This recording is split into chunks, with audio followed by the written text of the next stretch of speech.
بسم الله الرحمن الرحيم الحمد لله نحمده ونستعينه ونستغفره ونؤمن به ونتوكل عليه ونعوذ بالله من شرور أنفسنا ومن سيئات أعمالنا من يهده الله فلا مضل له ومن يضلل فلا هادي له سبحانك لا علم لنا إلا ما علمتنا إنك أنت العليم الحكيم رب اشرح لي صدري ويسر لي أمري واحلل عقدة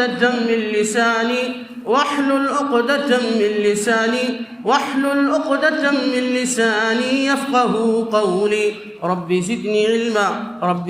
علما اللهم رب زدني علما بسم الله الرحمن الرحيم إن الذين قالوا ربنا الله ثم استقاموا تتنزل عليهم الملائكة ألا تخافوا ولا تحزنوا وأبشروا بالجنة التي كنتم توعدون نحن أولياؤكم في الحياة الدنيا وفي الآخرة ولكم فيها ما تشتهي أنفسكم ولكم فيها ما تدعون نزلا من غفور رحيم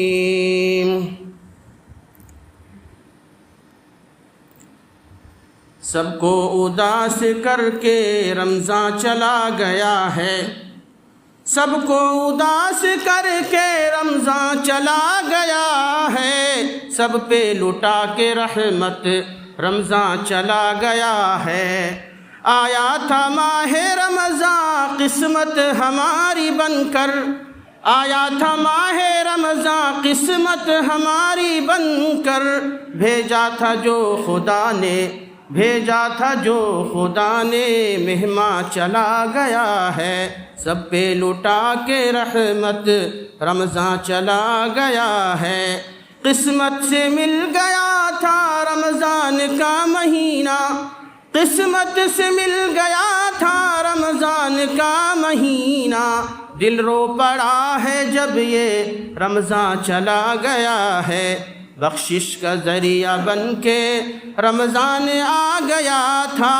بخشش کا ذریعہ بن کے رمضان آ گیا تھا بخشش لٹا کے سب پہ رمضان چلا گیا ہے سب کو اداس کر کے رمضان چلا گیا ہے سب پہ لٹا کے رحمت رمضان چلا گیا ہے خلاق دو عالم کے لیے سبھی طرح کی تعریف و توصیف مدح و ستائش کے الفاظ اور کلمات لائق اور زیبا ہے درود و سلام ہوں اللہ تیرے بھیجے گئے سبھی نبیوں پیغمبروں کے اوپر بالخصوص نبی امی محمد ابن عبداللہ کے اوپر بیش بہا درود و سلام نازل ہوں اللہم صلی علی محمد وعلی آل محمد کما صلیت علی ابراہیم وعلی آل ابراہیم انکا حمید مجید اللہم بارک علی محمد وعلی آل محمد کما بارکت علی ابراہیم وعلی آل ابراہیم انکا حمید مجید رمضان کے بعد ہم مسلمان کیا کریں یہ ایک سوال ہے اور یہی سوال آج کا موضوع خطبہ جمعہ ہے رمضان کے بعد ہم مسلمان کیا کریں وہی کچھ کریں جو رمضان میں کیا کرتے تھے کیونکہ رمضان آیا تھا لعلکم تتقون یا ایھا الذین آمنوا کتب علیکم الصیام کما کتب علی الذین من قبلکم لعلکم تتقون روزے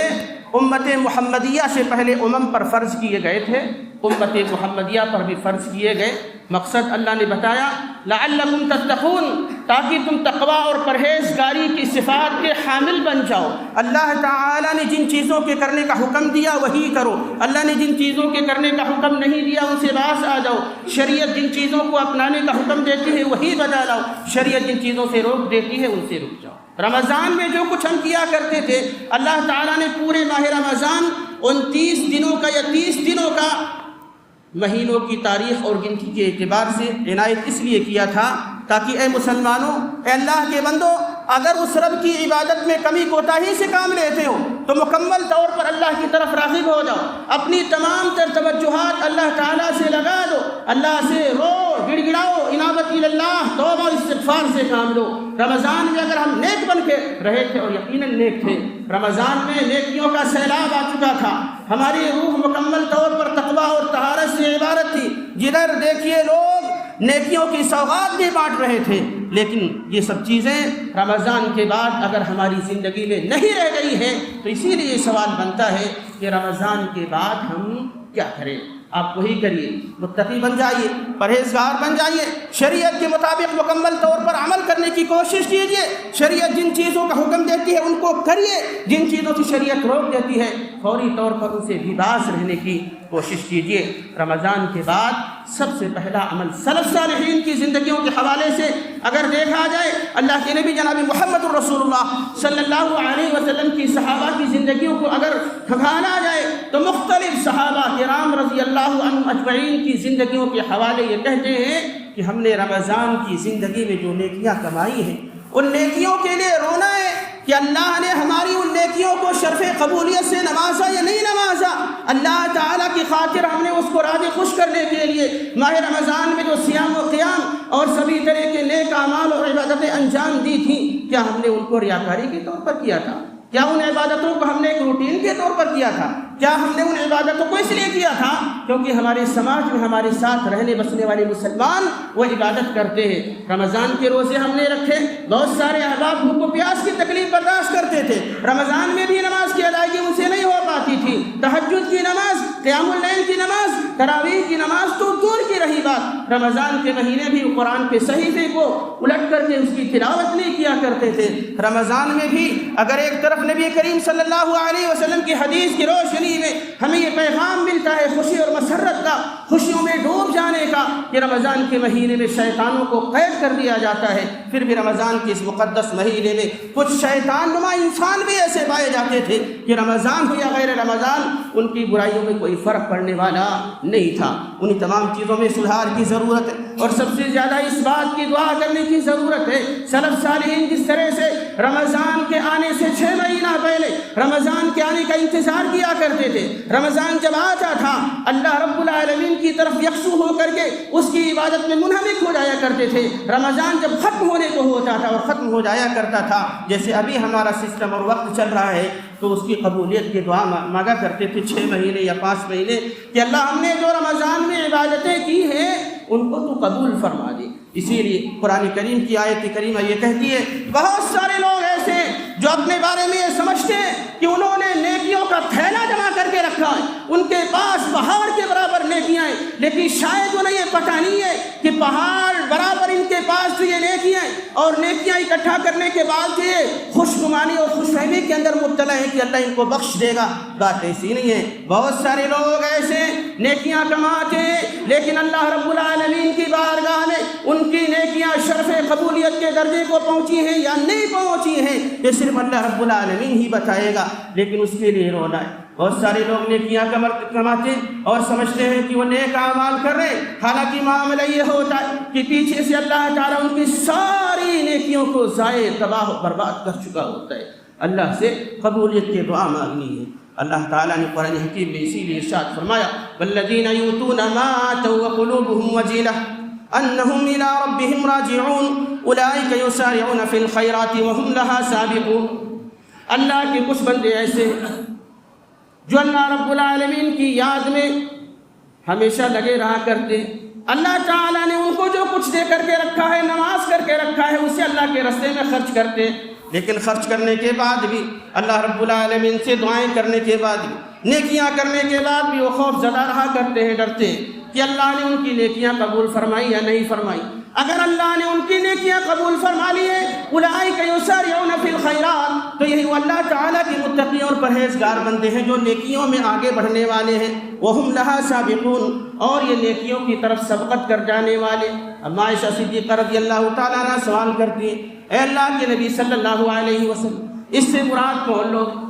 اس سے مراد کون لوگ ہیں جو اللہ کے عذاب کا خوف و خطرہ محسوس کرتے ہیں؟ میں یہ سمجھتی ہوں کہ اس سے مراد وہ لوگ ہوں گے جو شراب پیتے ہیں، جو زنا کرتے ہیں، جو چوریاں کرتے ہیں۔ اللہ کے نبی صلی اللہ علیہ وسلم نے کہا لا ابنۃ الصدیق، اے صدیق کی بیٹی صدیقہ، اے میری بیوی عائشہ ہمیشہ بات ایسی نہیں ہے کہ یہ بدکار لوگ ہیں جو اللہ کے عذاب سے ڈر رہے ہیں، نہیں، یہ نیکوکار لوگ ہیں، یہ ایسے لوگ ہیں جو نیکیاں کماتے ہیں، اللہ کے راستے میں صدقہ و خیرات کرتے ہیں، نماز فریضہ کی نفلی سب ادا کرتے ہیں، روزے رکھتے ہیں، اور اس کے علاوہ بھی نیک اعمال کو انجام دیتے ہیں۔ نیک اعمال بجا لانے کے بعد بھی اللہ تعالیٰ سے یہ ڈرتے ہیں کہ کہیں اللہ تعالیٰ نے ان کی یہ نیک اعمال، کہیں اللہ تعالیٰ نے ان کی یہ نیکیاں قبول فرمائی یا نہیں فرمائی۔ ابو بکر صدیق رضی اللہ تعالیٰ عنہ کہتے ہیں کہ لوگوں، دن کے اندر کچھ اعمال ہوتے ہیں، نیکیاں جو رات میں کمائی نہیں جا سکتی ہیں، اور رات کی کچھ نیکیاں ایسی ہوتی ہیں جو دن میں کمائی نہیں جا سکتی ہیں، لہذا ہر وقت نیکی کرنے کی کوشش کرو۔ عمر فاروق اعظم رضی اللہ تعالیٰ عنہ کہتے ہیں ویل لعمر ویل لأم عمر، عمر کے لیے تباہی ہے اور عمر کی امی کے لیے بھی تباہی ہے، کیونکہ ہمیں پتہ نہیں ہے کہ قیامت کا جب منظر ہوگا، لوگوں کے اعمال جب ان کے ہاتھوں میں دیے جا رہے ہوں گے، تو عمر کو اس کا نام اعمال اس کے دائیں میں دیا جائے گا یا بائیں ہاتھ میں دیا جائے گا، پتہ نہیں ہے۔ اللہ تعالیٰ جس کے اوپر رحم کر دے، اے رب تو میرے اوپر رحم فرما۔ عمر فاروق اعظم رضی اللہ تعالیٰ عنہ کی یہ دعا ہوتی تھی نیکیاں کما لینے کے بعد۔ علی رضی اللہ تعالیٰ عنہ کا مشہور قول ہے، وہ کہا کرتے تھے کہ نیک عمل کرنے کی خواہش میرے اندر اتنی نہیں ہوتی ہے، یا میں نیک اعمال کرنے کا اہتمام اتنا زیادہ نہیں کرتا جتنا زیادہ اہتمام اس بات کے اوپر کرتا ہوں کہ اگر میں نے نیکی کر لی ہے تو نیکی اللہ کی بارگاہ میں قبول ہوئی ہے یا نہیں۔ ابو ذر غفاری رضی اللہ تعالیٰ عنہ کہتے ہیں کہ اگر مجھے یہ پتہ چل جائے اسی کائنات اور دنیا کے اندر کہ اللہ تعالیٰ نے میری ایک وقت کی نماز قبول فرما لی ہے، تو ایک وقت کی نماز کی قبولیت میرے نزدیک دنیا اور دنیا کے اندر پائی جانے والی تمام چیزوں سے پیاری اور محبوب ہے۔ حسن بصری رحمہ اللہ کہتے ہیں اگر مجھے یہ پتہ چل جائے کہ اللہ نے نیکیوں کے زمرے میں میرا ایک سجدہ قبول فرما لیا ہے، تو ایک سجدہ خدا نے جو قبول کر لیا ہے میرے نزدیک دنیا اور کائنات کے اندر پائی جانے والی سبھی چیزوں سے محبوب ہے۔ اسی طرح سے ایک اور تابعی عمرو بن عبد القیس کے بارے میں آتا ہے، بیمار پڑ گئے، لوگ ان کی عیادت کے لیے گئے تو دیکھا عمرو بن عبد القیس زرقطار ہو رہے ہیں، آنکھوں سے آنسو رواں دواں ہے جو رکنے تھمنے کا نام نہیں لے رہے ہیں۔ لوگ پوچھتے ہیں زائرین اے کیا ہو گیا آپ کو؟ آپ تو اللہ کے خدا ترس انسان ہیں، ڈرتے ہیں خدا سے، ہمیشہ نیکیاں کمائی ہیں۔ کہا ڈرتا تو ہوں، لیکن ڈر اس بات کا بھی ہے کہ میں نے جو نیکیاں کمائی ہیں کہیں اللہ نے وہ نیکیاں میری قبول بھی کی ہے یا ضائع برباد ہو گئی، کیونکہ رب فرماتا ہے انما یتقبل اللہ من المتقین، بے شک اللہ تعالیٰ پرہیزگار بندوں سے قبول فرماتا ہے۔ اس لیے سب سے پہلا کام جو کرنے کا تھا اور ہے کہ لوگوں اللہ کی طرف متوجہ ہو جاؤ، دعا کرو اس بات کی کہ ہم نے جو نیکیاں کمائی ہیں کیا رب کی بارگاہ میں وہ نیکیاں قبول ہوئی ہیں یا نہیں ہوئی ہیں۔ بشر بن حافی یہ بھی ایک مشہور تابعی ہے، ان کے بارے میں آتا ہے کچھ لوگ گئے بشر رحمہ اللہ کے پاس اور ان سے پوچھنے لگے اے مجتہد وقت، اے امام وقت، اے فقیہ دوران، ہم آپ کے پاس اس لیے آئے ہیں کیونکہ ہم نے دیکھا ہے رمضان کے مہینے میں کچھ لوگ ایسے بھی تھے جو صرف رمضان کے مہینے تک اللہ کو یاد کیا کرتے تھے، ساری عبادتیں صرف رمضان کی حد تک ان کی محدود ہو کر کے رہ گئی تھی۔ رمضان میں سب سے بڑے نیک ایسا ظاہر ہوتا تھا کہ زندگی میں ان کی انقلاب آ گیا ہے، لیکن جیسے شوال کا چاند نظر آیا، تراویح کی نمازیں ختم ہوئی، عشاء کی نماز سے ان کا غائب ہونا شروع ہو گیا، ان کی زندگی سے تمام طرح کی نیکیاں ختم ہوتی دکھائی دے رہی۔ آپ بتائیے کیا اللہ تعالیٰ نے ایسے لوگوں کے رمضان کی عبادتوں کو قبول کیا ہے؟ کہتے ہیں بشر اس کی پہچان تو بندے کے پاس خود ہے۔ ایسے لوگ جو صرف رمضان میں عبادتیں کرتے ہیں انہیں یاد رکھنا چاہیے کہ رب تو آج بھی موجود ہے، جو رب رمضان کے مہینے میں تھا اور رب رمضان کے بعد بھی ہے،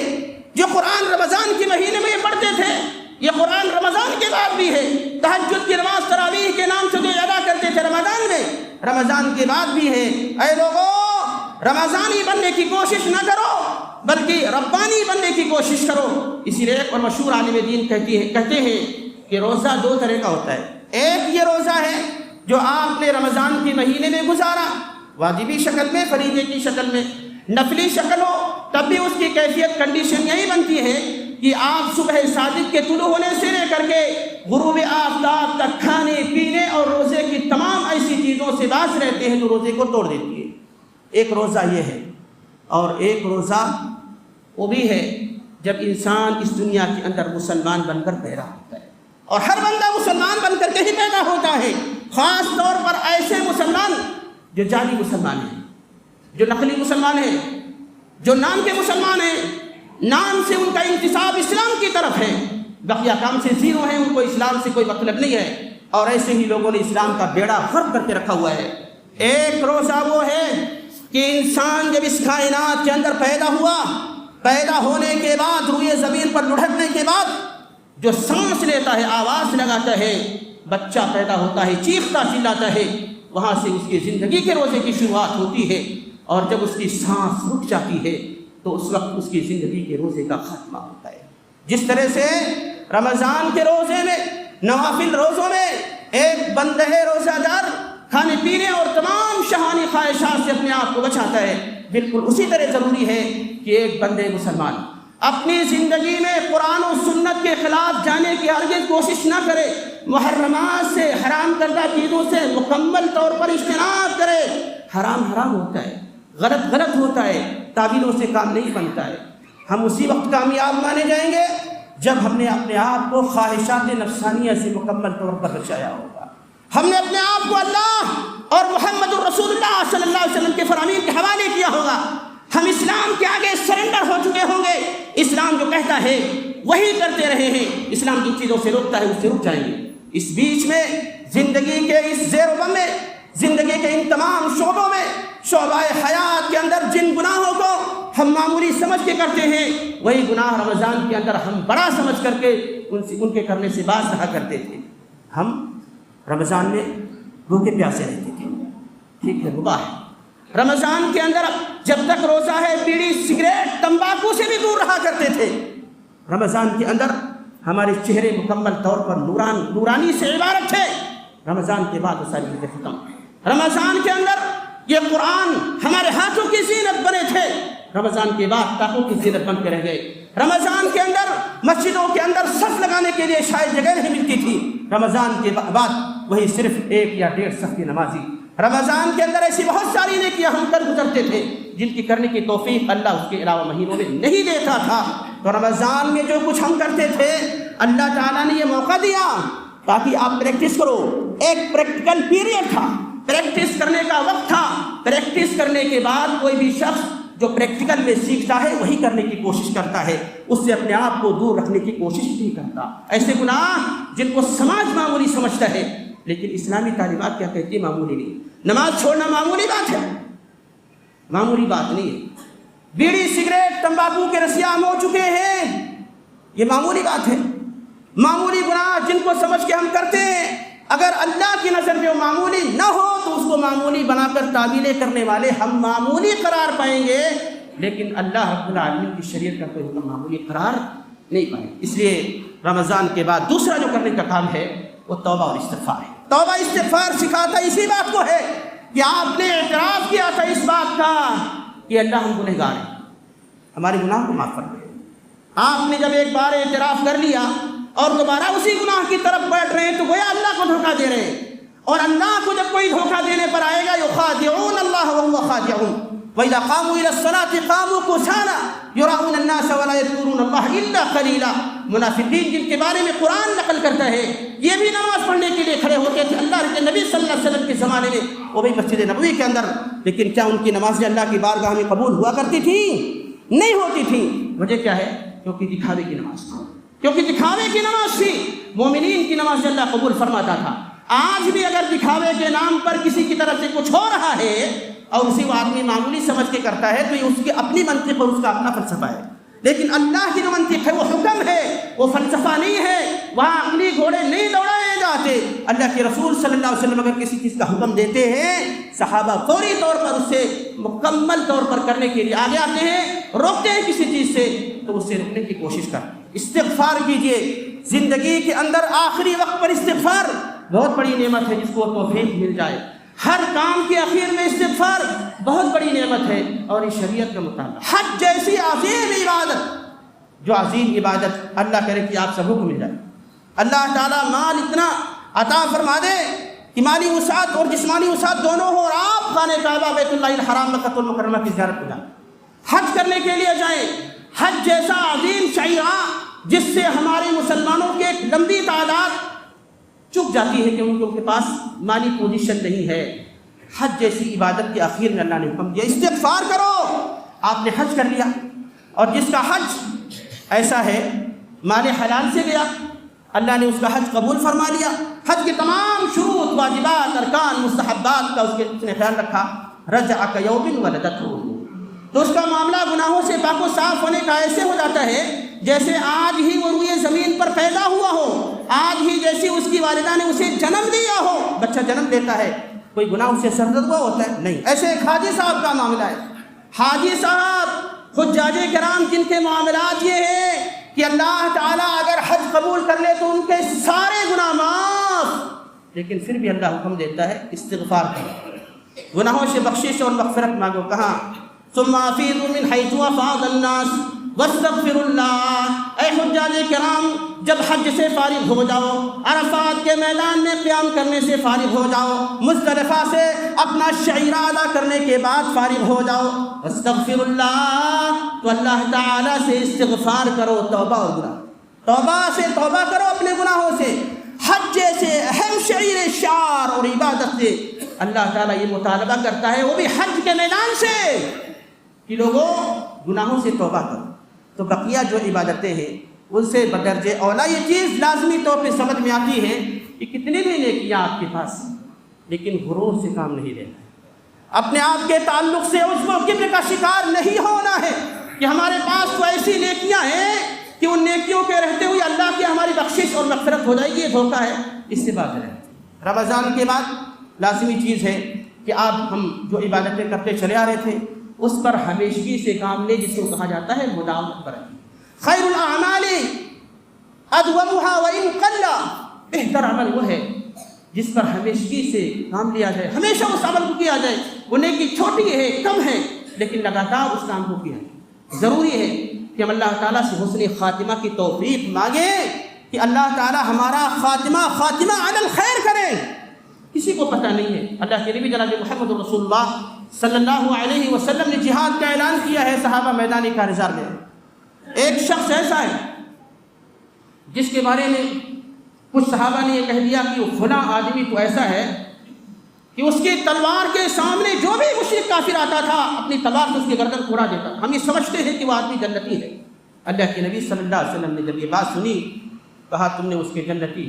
ہونے کا فیصلہ کیسے کیا؟ وہ آدمی جنتی نہیں ہے, انہ من اہل النار, وہ آدمی جہنمی. جنہوں نے سنا صحابہ ان میں سے ایک صحابی نے پیچھا کیا, گئے, اور وہ شخص جس کے بارے میں اللہ کے نبی صلی اللہ علیہ وسلم نے کہا تھا انہ من اہل النار, یہ آدمی دوزخیوں میں سے ہے, جنت میں نہیں جانے والا, اگرچہ اس نے بہت سارے لوگوں کو کیفر کردار تک پہنچایا ہے اور ان کو مارا ہے, قتل کیا ہے, جنتی نے کہا. کیوں؟ صحابی پیچھا کرتے,